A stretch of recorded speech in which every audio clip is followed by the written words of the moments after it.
بسم اللہ الرحمن الرحیم ان الذین تدعون من دون اللہ عباد امثالکم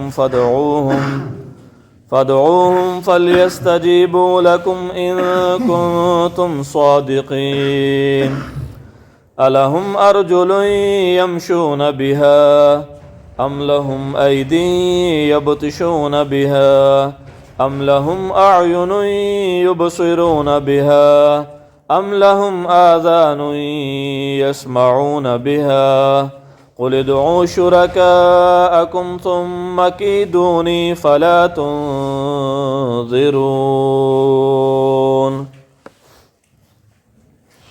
ان الذین تدعون من دون اللہ، بے شک وہ لوگ جنہیں تم اللہ کے علاوہ پکارتے ہو، عباد امثالکم، تمہاری طرح کے بندے ہیں، فادعوہم، پکارو انہیں، فلیستجیبوا لکم، انہیں چاہیے کہ وہ تمہیں جواب دیں، ان کنتم صادقین، اگر تم سچے ہو۔ الہم ارجل یمشون بہا، کیا ان کے پاؤں ہیں جن کے ذریعے وہ چل سکتے ہوں؟ ام لہم ایدی یبطشون بہا، کیا ان کے ہاتھ ہیں جن کے ذریعے وہ پکڑ سکتے ہوں؟ ام لہم اعین یبصرون بہا، کیا ان کی آنکھیں ہیں جن کے ذریعے وہ دیکھ سکتے ہوں؟ ام لہم آذان یسمعون بہا، کیا ان کے کان ہیں جن کے ذریعے وہ سن سکتے ہوں؟ قل ادعوا شرکاءکم، آپ ان سے کہیے کہ اپنے تمام شریکوں کو بلا لو، ثم کیدونی، پھر میرے خلاف کوئی منصوبہ بناؤ، فلا تنظرون، اور مجھے ذرا مہلت نہ دو، ان ولی اللہ الذی، بے شک میرا ولی، میرا مددگار، میرا حمایتی وہ اللہ ہے، الذی نزل الکتاب، جس نے اس کتاب کو اتارا ہے، وَهُوَ يَتَوَلَّى الصَّالِحِينَ، اور وہ نیک لوگوں کا والی اور وارث ہوا کرتا ہے۔ بات چل رہی ہے اللہ کے غیر کو پکارنے کے بارے میں کہ جس کو یہ لوگ پکارتے ہیں اس کی حیثیت کیا ہے، تو اس کی مزید حیثیت کو آگے بیان کیا گیا آج کی آیات میں۔ تو فرمایا جن کو تم پکارتے ہو وہ تمہاری طرح کے انسان ہیں، تمہاری طرح کے بندے ہیں، تو جن بتوں، جن کی صورتیں، جن کی مورتیں بنائی ہوئی تھی مشرکین نے، کسی زمانے میں وہ بھی انسان تھے، تو فرمایا اپنے جیسے انسان کو پوجنا، ہاں جی، اس کو خدا کے برابر کھڑا کر، کتنی بڑی بے وقوفی کی تمہاری بات ہے۔ اللہ تو یہ چاہتا ہے کہ بندے بندوں کی غلامی نہ کریں بلکہ بندے میری غلامی کے اندر آ جائیں، اللہ تو یہ چاہتے ہیں۔ اس لیے اسلام کے اندر اللہ کے غیر کو سجدے سے منع کیا گیا۔ کیوں منع کیا گیا؟ کہ نہیں بھائی یہ تو پھر بندگی ہو جائے گی بندے کی۔ حضرت ربیع بن عامر رستم کے دربار میں پہنچے تو اس نے ان سے سوال کیا کہ تم لوگ عرب کا علاقہ چھوڑ کے ہمارے عجم کے علاقے میں کیوں آئے ہو؟ ایران میں کیوں آ گئے ہو؟ عجمی علاقوں میں کا رخ تم نے کیوں کیا ہے؟ تو حضرت ربیع بن عامر نے بڑا خوبصورت جواب دیا اس کو کہ ہم آئے نہیں ہیں، ہمیں اللہ نے بھیجا۔ ان اللہ ابتعثنا لنخرج العباد من عبادت العباد الى عبادت رب العباد، ہم آئے نہیں ہیں، ہمیں اللہ نے بھیجا ہے تاکہ ہم بندوں کو بندوں کی غلامی سے نکال کے اللہ کی غلامی میں ڈالیں۔ اس لیے ہم آئے ہیں کہ یہ جو بندے جو تمہیں سجدہ کرتے ہیں، تمہارے سامنے جھکتے ہیں اور جن پہ تم ظلم کرتے ہو، ہم ان بندوں کو تمہاری غلامی سے نکال کے اللہ کی غلامی میں ڈالنے کے لیے۔ تو اس لیے یہاں بھی بتایا گیا کہ تم جن کو پکارتے ہو وہ تو تمہاری طرح کے بندے تھے۔ فَادْعُوهُ فَلْيَسْتَجِيبُوا لَكُمْ، تو فرمایا کہ ان کو پکارو ذرا، ان کو چاہیے کہ اب تمہیں جواب بھی دیں۔ تم جو ان کو پکار رہے ہو تو اب ان کے ذمے بھی ہے کہ وہ تمہیں جواب دیں، لیکن وہ جواب کیسے دے سکتے ہیں؟ ان کو تم صادق، اگر سچے ہونا تو انہیں تمہیں جواب دینا چاہیے، لیکن جواب کیسے دے سکتے ہیں؟ آگے اس کو بڑے خوبصورت انداز میں بیان فرمایا، الہم ارجل یمشون بہا، کیا ان کے پاؤں ہیں جن کے ذریعے وہ چل کے تمہاری مدد کو آ جائیں گے؟ ان کے پاؤں ہیں کہ وہ چلیں گے اور تمہارے پاس بھاگتے ہوئے آ جائیں گے جب پکارو گے تو؟ نہیں آ سکتے۔ ام لہم ایدی یبطشون بہا، کیا ان کے ہاتھ کام کرتے ہیں کہ وہ کیا کریں گے کسی چیز کو پکڑ سکیں ان سے؟ تمہارا دشمن تمہیں مار رہا ہے اور تم نے اپنے بت کو پکارا اور وہ کیا ہوا، وہ وہاں بھاگا ہوا چلا آیا اور اس نے آ کے تمہارے دشمن کو تھپڑ مار دیا۔ کیا ایسا ہے جن کو تم پکار رہے ہو کہ وہ اپنے ہاتھوں سے تمہاری مدد کر سکیں گے؟ کیا ایسا ہے؟ ام لہم اعین یبصرون بہا، کیا ان کی آنکھیں ہیں کہ وہ تمہیں دیکھ سکیں کہ تم بڑی مصیبت کے اندر ہو، تم بڑے دکھ درد کے اندر ہو، تم بڑی پریشانی کے اندر ہو؟ کیا ان کی آنکھیں ہیں کہ وہ تمہیں دیکھ سکیں گے؟ جو تمہیں دیکھ نہیں سکتا وہ تمہاری مدد کیسے کر سکتا ہے؟ جو تمہارے پاس چل کے نہیں آ سکتا وہ تمہاری مدد کیسے کر سکتا ہے؟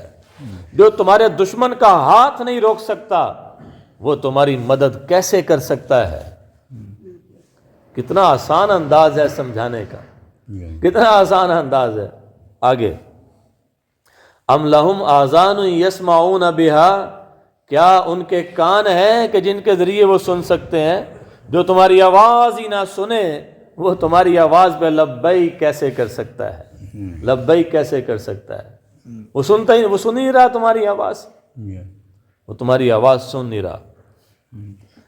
اب آ جائیں، بات کو مکمل کرتے ہیں، اب آ جائیں اللہ تعالیٰ کی طرف، اللہ تعالیٰ کی طرف آ جائیں۔ اب اللہ کیسا ہے؟ فرمایا کہ وہ تمہارے پاس چل کے آ نہیں سکتے۔ اللہ کیسا ہے؟ اللہ کو آنے کی ضرورت نہیں، اللہ ہے ہی تمہارے پاس۔ اس سے جب پوچھا گیا وَإِذَا سَأَلَكَ عِبَادِي عَنِّي، جب میرے بندے تجھ سے اے پیغمبر سوال کریں اللہ کدھر ہے، اللہ کتنی دور ہے، کہ جب ہم اس کو پکاریں گے تو وہ آ جائے گا نا، کہیں کسی کام میں تو نہیں لگا ہوگا نا؟ ہاں جی، اب میں موازنہ کرنے لگا ہوں بتوں کا اور اللہ کی ذات کا، کہ ذہن میں یہ نہ آئے کہ اللہ بھی تو نہیں آ سکتا نا۔ نہیں جناب، اللہ نے جواب دے دیا، میرے نبی جب یہ آپ سے پوچھتے ہیں لوگ اللہ کدھر ہے، اللہ کا ایڈریس بتاؤ، اللہ کا پتہ بتاؤ، ہے جی، ہم اگر مصیبت میں ہوں اس کو پکاریں گے تو وہ آ جائے گا نا۔ جناب اسے آنے کی ضرورت نہیں ہے۔ تو اللہ نے کیا فرمایا؟ فَإِنِّي قریب، میرے بندوں کو جواب دے دو، میں ان کے پاس ہی ہوں۔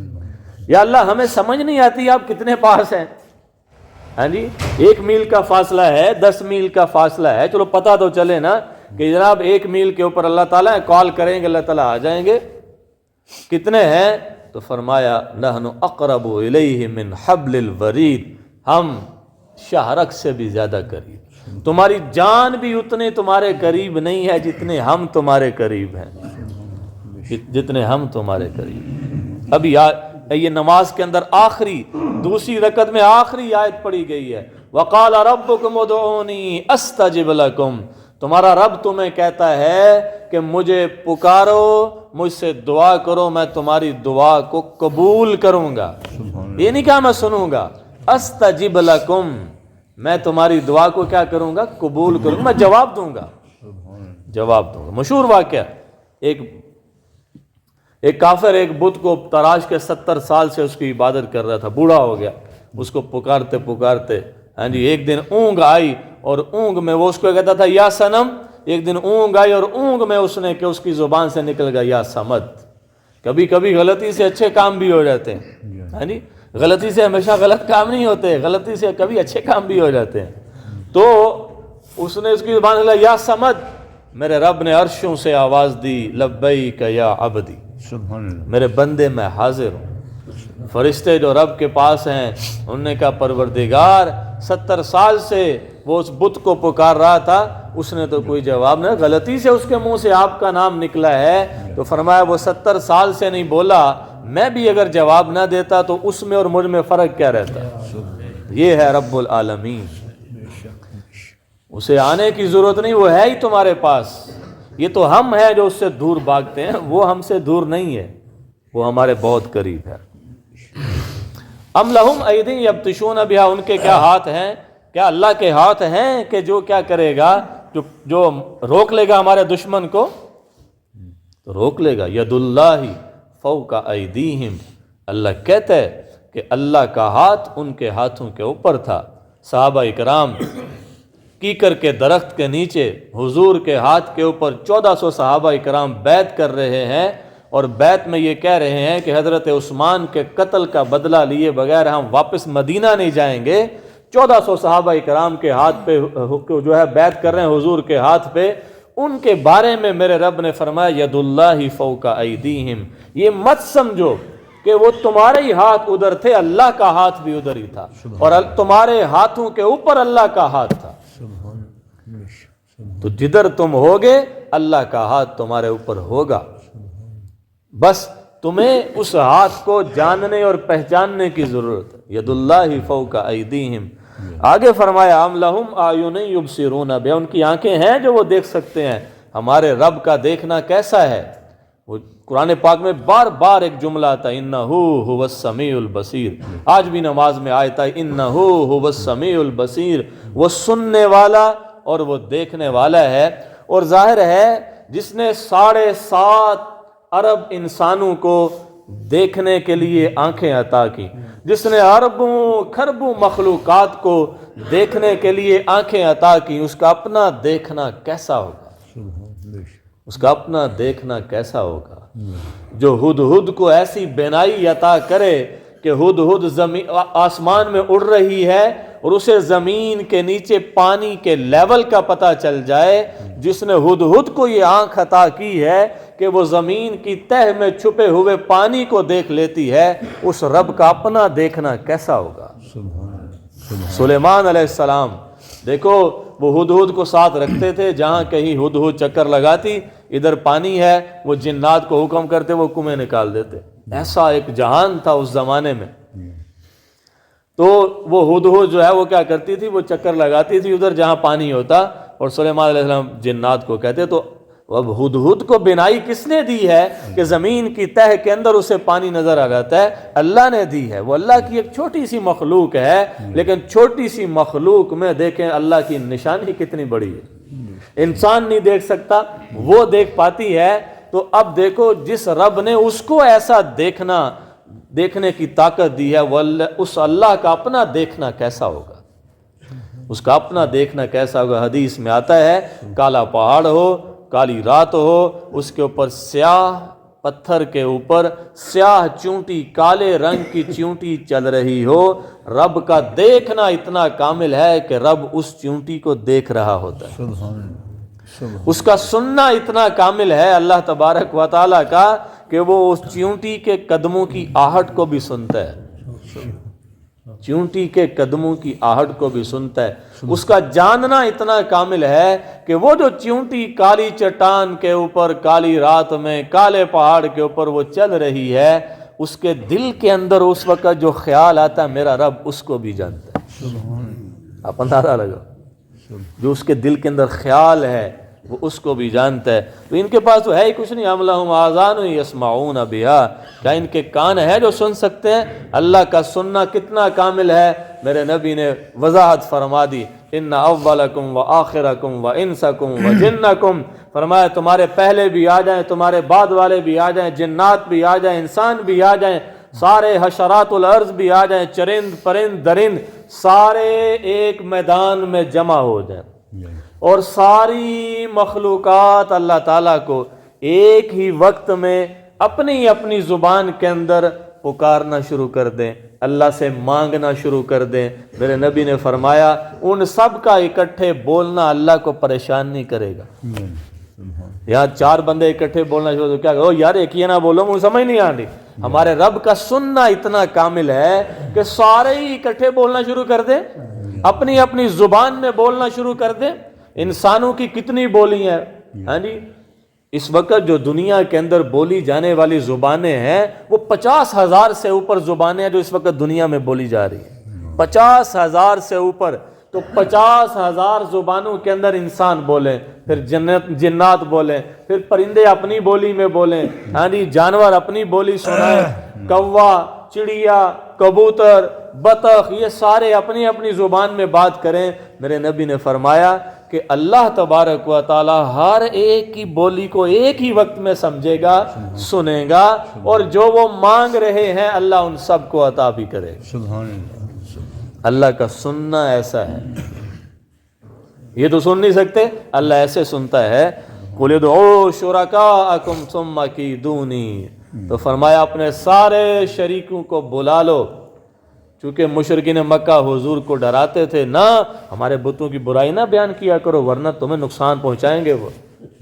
تو حضور نے پھر فرمایا بلا لو سب کو، سارے اپنے 360 جو تمہارے بت ہیں ان سب کو بلاؤ اور سارے میرے خلاف کوئی منصوبہ بنا لو، ثم کیدونی فلا تنظرون، مجھے مہلت نہ دینا، سارے اکٹھے ہو جاؤ، سب کو بلا لو، پھر میرے خلاف کوئی منصوبہ بنا لو اور مجھے مہلت بھی نہ دینا۔ یہ مت سمجھنا ساڑھے چاچے دا پتر ہے، ساڑھا یار چلو ساڑھی برادری دا ہے، کوئی بات نہیں ہے، مجھے مہلت نہ دینا، فلا تنظرون، مجھے مہلت نہ دینا۔ اب سنو، تمہارے سارے شریک بھی آ جائیں اور میرے خلاف منصوبہ بندی کر لیں، مجھے نقصان پہنچانے کا سوچ لیں، اب سنو، ان ولی اللہ الذی نزل الکتاب، میرا دوست وہ اللہ ہے جس نے اس کتاب کو اتارا ہے، اور جب میرا دوست اللہ ہے تم میرا کچھ نہیں کر سکتے، تم میرا کچھ نہیں بگاڑ سکتے۔ کیوں؟ کیونکہ جو تمہارے پاس ہے وہ تو ہے ہی کچھ نہیں، ان کی حیثیت ہی کچھ نہیں، اور جو میرے پاس ہے وہ ساری طاقتوں کا مالک ہے، وہ ساری قدرتوں کا مالک ہے، اس کے لیے دشمنوں کو زیر کرنا کوئی مشکل کام نہیں۔ ان یشاء یأتی بکم، وہ چاہے تو تم سب کو لے جائے، وَيَأْتِ بِخَلْقٍ جدید، اور اللہ ایک نئی مخلوق لے آئے، وَمَا ذَلِكَ عَلَى اللَّهِ بِعَزِيزٍ، اور یہ اللہ کے لیے کوئی مشکل نہیں ہے۔ تم کیا سمجھتے ہو کہ وہ تمہارے 2-4 کو مارے گا، 100 کو مارے گا؟ اللہ کہتا ہے نہیں، ہم چاہیں ہم تم سب کو ایک ہی وقت میں لے جائیں اور تمہاری جگہ پہ ایک اور مخلوق لے آئیں، وَمَا ذَلِكَ عَلَى اللَّهِ بِعَزِيزٍ، اور اللہ کے اوپر ایسا کرنا کوئی مشکل نہیں ہے، کوئی مشکل نہیں کہ اللہ 7.5 ارب انسانوں کو تو کہاں لے جائے گا، پھر یہ اللہ اتنے ہی انسانوں کو تو کہاں سے لائے گا، اس کے لیے کوئی مشکل کام نہیں ہے۔ تو فرمایا میرا دوست کون ہے، میرا ولی کون ہے، میرا کارساز کون ہے، وہ اللہ ہے، الذی نزل الکتاب۔ حضور ایک درخت کے نیچے لیٹ آرام فرما رہے، تلوار اپنی اس کے ساتھ لٹکائی ہوئی، اور ایک کافر نے دیکھا کہ موقع غنیمت ہے، یہ سو رہے ہیں اور تلوار لٹکی ہوئی ہے، انہی کی تلوار سے آج ان کو قتل کر دوں گا۔ بھاگا ہوا گیا، جا کے تلوار کو پکڑا، جو ہی تلوار نیام سے نکالی حضور کی آنکھ کھل گئی، حضور کھڑے ہو گئے، تو وہ کہنے لگا میں یمنعک منی یا محمد صلی اللہ علیہ وسلم، محمد آج تمہیں مجھ سے کون بچائے گا؟ تو میرے نبی نے فرمایا، جیسے یہاں پہ فرمایا میرا دوست اللہ ہے، تو فرمایا اللہ، صرف آپ نے اتنا بولا اللہ، وہ اللہ کا لفظ آپ نے بولا اور اسے فرشتے نے آگے سینے پہ تھپڑ مارا، وہ دڑم ادھر جا کے گر، تلوار گر گئی۔ حضور نے تلوار پکڑی، پھر حضور نے فرمایا میں یمنعک منی، اب تمہیں مجھ سے کون بچائے گا؟ اب وہ آگے ترلوں پہ کہنے کہا نہیں نہیں آپ بڑے کریم ہیں، آپ تو بڑے اچھے ہیں۔ تو میرے نبی کی عادت مبارکہ تھی کہ آپ کبھی بھی اپنی ذات کی وجہ سے کسی سے انتقام نہیں لیا، آپ نے کبھی بھی انتقام نہیں لیا اپنی ذات کی وجہ سے، نہ کبھی کسی کو برا کہا اپنی ذات کی وجہ سے۔ اب کیا ہوا؟ تو اس نے کہا جی آپ تو بڑے اچھے ہیں، آپ کریم بھائی کے بیٹے ہیں، اور یہ اس نے کہا، تو پھر آپ نے کہا کہ چلو میں نے تم کو چھوڑ دیا۔ تو اس لیے میرا دوست کون ہے؟ اللہ ہے، جس نے کتاب اتاری ہے، وَهُوَ يَتَوَلَّى الصَّالِحِينَ۔ اب سوال پیدا ہوتا ہے یا رسول اللہ آپ کا دوست تو اللہ بن گیا، ساڑھے ماڑیاں دا کی بنے گا؟ ہاں جی ہمارا کیا بنے گا؟ تو آیت کے اگلے حصے میں جواب دیا ہر نیک بندے کا والی اور وارث وہی ہے۔ تم نیک بن جاؤ تمہارا والی وارث وہ ہوگا۔ ہاں جی حضرت عمر بن عبدالعزیز سے پوچھا گیا تواڈے 12 پتر نے تو تھی 12 درہم تے تمہاں چھوڑیا، ترکا بیٹیاں الگ ہیں، اولاد کے لیے کیا چھوڑا؟ تو انہوں نے یہ والی آیت پڑھی وَهُوَ يَتَوَلَّى الصَّالِحِينَ۔ آپ نے فرمایا میں نے اپنی اولاد کو نیک بنا دیا، سبحان اللہ۔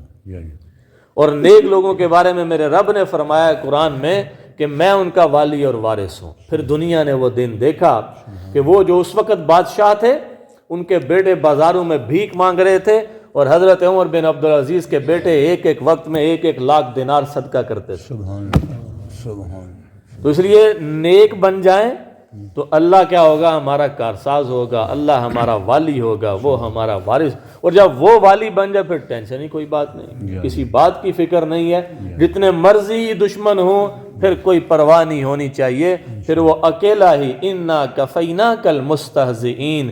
میرے نبی آپ کیوں پریشان ہوتے ہیں؟ لوگ آپ کا مذاق اڑاتے ہیں، نہ آپ پریشان نہ ہوں، یہ جو مذاق اڑانے والے ہیں ان سب کے لیے میں اکیلا ہی کافی، میں اکیلے، انا کفیناک المستہزئین۔ آپ کا مذاق اڑانے والوں کے لیے میں کیا ہوں؟ اکیلا کافی، آپ کو پریشان ہونے کی ضرورت نہیں۔ آپ کے ذمہ جو کام لگا بس وہ آپ سر دھن کے وہ کام کرتے رہیں، باتیں کرنے والوں کی پرواہ، مذاق اڑانے والوں کی پرواہ، الزامات لگانے والوں کی پرواہ نہ کیجئے۔ میں آہستہ آہستہ ان کو کیا کر دوں گا؟ آپ سے دور کر دوں گا۔ پھر ایسا وقت آئے گا کہ ہر طرف آپ کے چاہنے والے ہوں۔ پھر وہ وقت آیا جب حضور نے حج فرمایا تو 1.5 لاکھ صحابہ کرام حضور کے چاہنے والے، حضور کے اوپر جان نچھاور کرنے والے آپ کے ساتھ حج فرما رہے۔ اللہ تعالی ہم سب کو نیک بنائے اور اس نیکی کی وجہ سے اللہ تعالی ہمارا والی اور وارث بن جائے، اور ہمارے دشمنوں کی طرف سے اللہ تبارک و تعالی وہی ہمارا حامی و ناصر ہو۔